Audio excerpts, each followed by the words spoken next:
We continue our journey today in Ecclesiastes chapter number 4. I'll remind you that this book is a journal of a life crisis. The frustration that life, no matter what you do, no matter what happens, is going to ultimately end in death. And you cannot wrestle it around and stuff it in a box and save it for later any more than you can do that with wind. And that's why you've got to make the most of it as it happens. And we've seen that conclusion kind of repeated a couple of times now in the book. But the ultimate conclusion that the author comes to, and I believe the author is King Hezekiah, the ultimate conclusion is after everything's said and done, you need to fear God, that is, respect Him, and keep His commandments, that is, keep doing what He says we should be doing, because everyone's going to have to give an account to Him at the end of life as to what we did with this life. Now, this book counts as wisdom literature, and because of that, we see some proverbs sneak in to the book, and we'll start seeing a few of those pop up today in chapter number 4. Chapter 4, verse 1 says, "Again, I saw all the oppressions that are done under the sun." Now, under the sun is a reference to the passage of time. The sun comes up in the morning, goes across the sky, sets at night. We've got the passage of a day that takes place underneath that sun. So he is acknowledging, I've seen some unfair things happen in life. Behold, the tears of the oppressed, and they had no one to comfort them. On the side of their oppressors there was power, and there was no one to comfort them. So when we've got a situation where people that have power and are taking advantage of those that have no power, that is frustrating. And it ends sometimes with the deaths of those that are being oppressed. And they can't do anything about it because they don't have any power. And sometimes people that want to intervene don't have enough power to stop the oppression. And so there is no worldly comfort in those circumstances and situations. And because of that, the author gets kind of depressed here, gets a little philosophically down. And this is how he expresses it. Verse 2, "And I thought the dead who were already dead more fortunate than the living who are still alive." So when I see how bad things can get in the world, it makes me think that the people who are already dead are better off than those that are having to live and see this garbage. And we hear people will express similar sentiments. "Oh, I'm glad your father is not here to have to see you live this way," right? Sometimes we'll say, "Oh, the founding fathers would be rolling over in their graves if they only knew what was going on now." That's our way of expressing the frustration that things are not happening the way they should be happening, and the dead are better off not having to put up with it. But that's not where the collector, the Ecclesiastes guy, King Hezekiah, if you will, ends. He goes one more step. Verse 3, "But better than both is he who has not yet been and has not seen the evil deeds that are done under the sun." Now, what does he mean? He says better off is the hypothetical never been born person, because they didn't even have to see anything negative. Because the reality is every person that's lived for any time whatsoever in planet Earth has seen unfair stuff. So even the dead people today, they saw unfair stuff back when they were alive. So the writer says, you know what? You'd be better off never having to even existed and had to see any of this stuff. Now that's very extreme, but you get his point, right? Verse number 4. Then I saw that all the toil and all skill in work come from a man's envy of his neighbor. This also is vanity and a striving after wind. We have a phrase, it's not as commonly used today, keeping up with the Joneses. That the idea of why we do some of the things we do is to try to catch up with our neighbors. You know, they get a new car, we want a new car. They put something in their house, you know, they get a delivery with a big screen TV or something like that. Maybe we would like to have something like that. That's what he just said. All the toil, all the skill comes from the fact that we see other people's stuff. But the reality is, this is vanity. It's trying to grab hold of the wind and shape it and stuff it in a box and save it for later. It's out of our control. We can't do that. You can't keep up with the Joneses because you will eventually bankrupt yourself if you try that. Verse number 5, the fool folds his hands and eats his own flesh. Now, in the Proverbs, the folding of the hands was associated with the idea of being lazy. And the fool was somebody that didn't do things God's way. They had their own attitude. They were only looking out for number one. So if you have a fool folding in his own hands, he's basically not doing anything. And so eventually that's going to eat him up.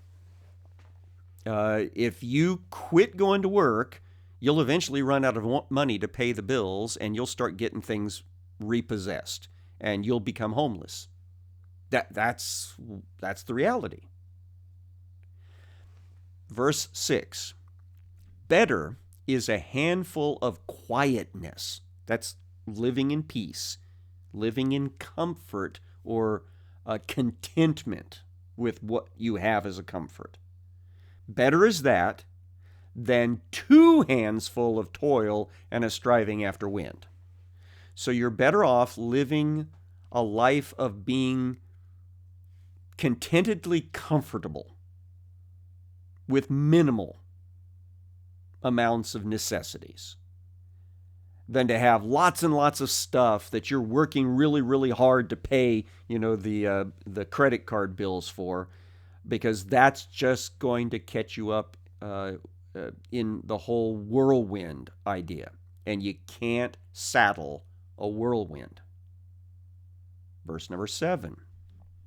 Again, I saw vanity under the sun. So here's another example of things out of control in life.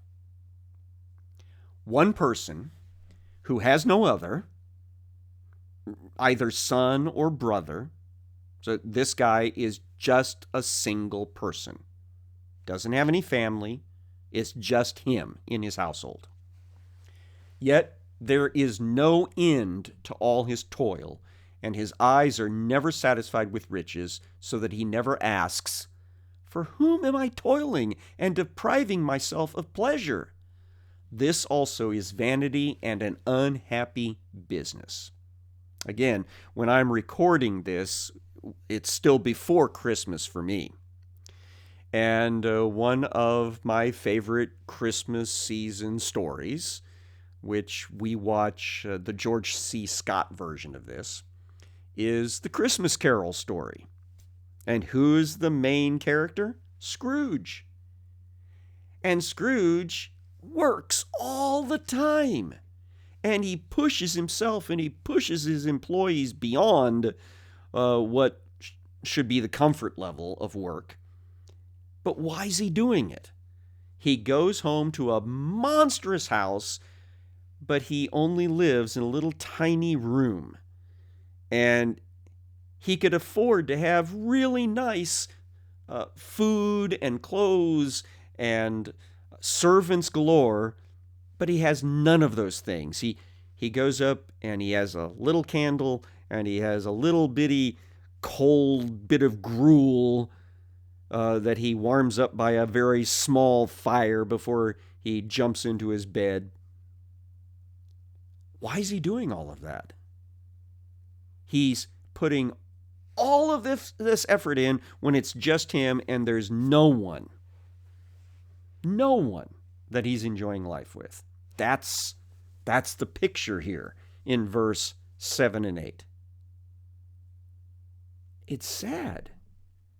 It's a vanity and an unhappy business to see someone that lives that sort of miserly existence. Verse number 9. 2 are better than 1 because they have a good reward for their toil. So verses 7 and 8 were about a single person working super hard, pushing themselves, not enjoying it, and that was a wasted effort.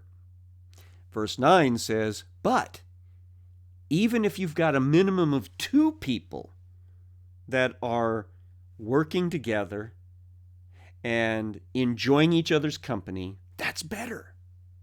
Verse number 10, for if they fall, one will lift up his fellow. But woe to him who's alone when he falls and has not another to lift him up. Every year, I hear of some tragedy of a person. Sometimes it's a man, sometimes it's a woman, who's working alone and an accident happens. Sometimes their clothing gets caught into the machinery. And if there'd been someone there, they could have been saved. Sometimes a car jack fails and the car comes down on the person. If somebody else had been there, they could have been saved. They could have been rescued. But it's because they were by themselves. There was no companion. There was no one there to lift them up. Verse 11, again, if 2 lie together, they keep warm. But how can one keep warm alone? And though a man might prevail against one who is alone, 2 will withstand him. One of the things you're supposed to do is travel in pairs whenever you're in a foreign country or you're traveling in a area that you don't know well, or we always got told, when you go to an amusement park when you were younger, or you went to the carnival or something like that, you stay with your brother, or you stay with your sister, you stay with your friend, you don't go anywhere by yourself. Because of these very things right here, you're better off when you've got a partner involved. Now, I know there's a lot of you that are listening to this. You are alone right now. You are a widow, or you're a widower, or you're someone that you used to be married, or you're not married now because of divorce, or maybe you never got married in the first place, and so you're by yourself. And I am sorry that you have found yourself in that situation in life. But I want you to know that you should be in a partnership with other people around you. You should have church friends. You should have work friends. You should have friends in the apartment complex that you live in. You should have friends in the neighborhood where you live in. People who can check up on you. People who can know that you're okay day by day. That's the point here, is life is tough enough to go through. It is even worse if you're going through it by yourself. So reach out in some way to find some friends, some family members that can be your partners to help you as you go through your life. The last little proverb in this section here is, a threefold cord is not quickly broken. I always think about my friend David Honeycutt when I say this, because that was the name that he was kind of promoting for the church merger that we were working on together when we were much younger, the place that eventually became Deer Run Church of Christ over in South Bend. He wanted to use the threefold cord church because of this very proverbial thing. The more people that you've got together in partnership, and we had 3 churches that were basically coming together at that time, the more people that are involved in this group effort, the better off you are. And so churches are basically communities of individual believers, and we're stronger as we fellowship together. So keep that in mind. You know, every Friday, I make it a habit of telling you, you ought to have a church home. Everyone should be plugged in somewhere with a church, with a congregation of believers. This is one of the reasons why I say that. So find your spot, get plugged in, stay connected. Verse 13.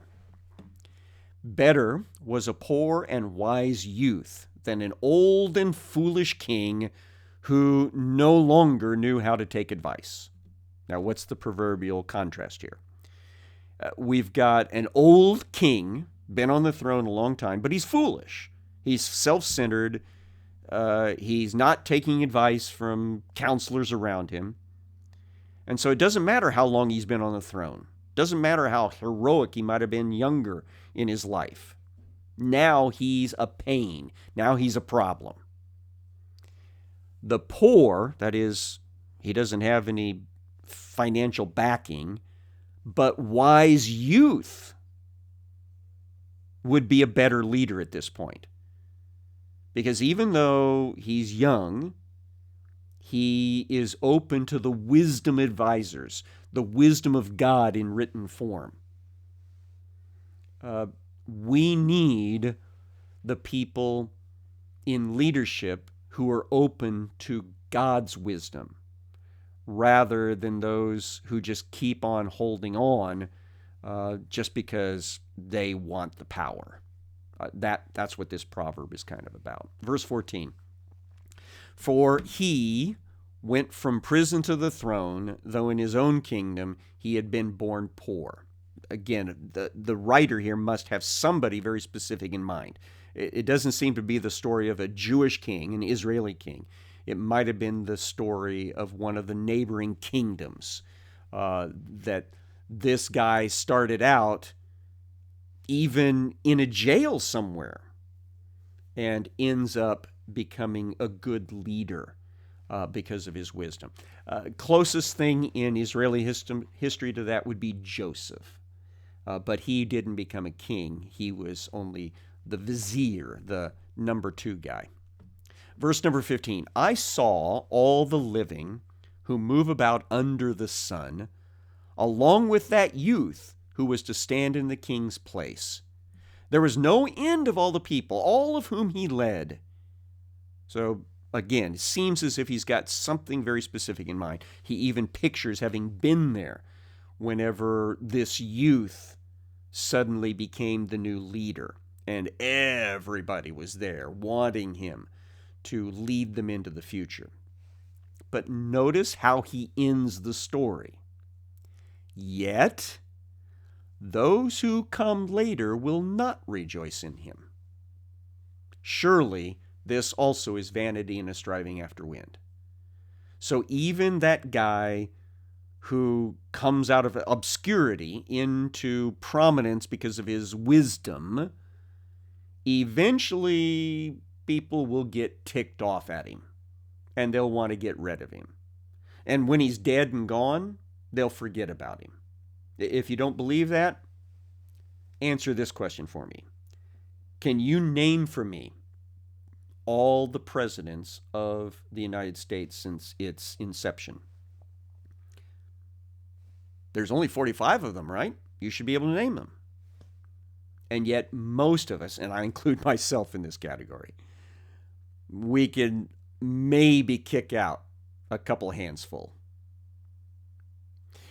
Don't even ask the question, can you name the vice presidents during that same time period? Or can you name the governors of your state? Can you name the mayors of your city of the past? Just in your lifetime, can you name them? And the chances are probably not.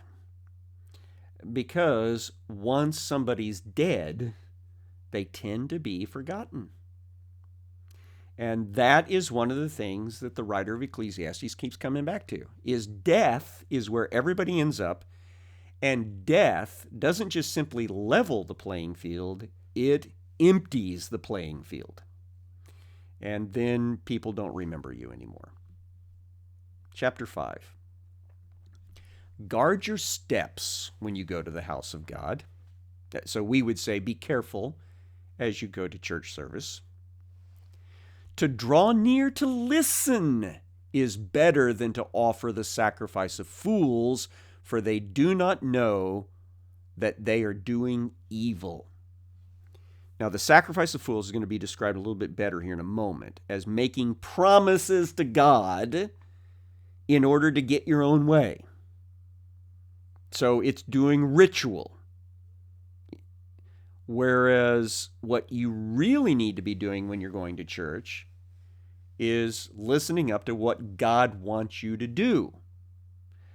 We've got to dissuade people of this nonsense that God is like a genie in a bottle, genie in a lamp. And all you have to do is rub him the right way. Say the right magical words in the right magical order, and he has to serve up whatever you want. See, that's the wealth and prosperity gospel boiled down to its core.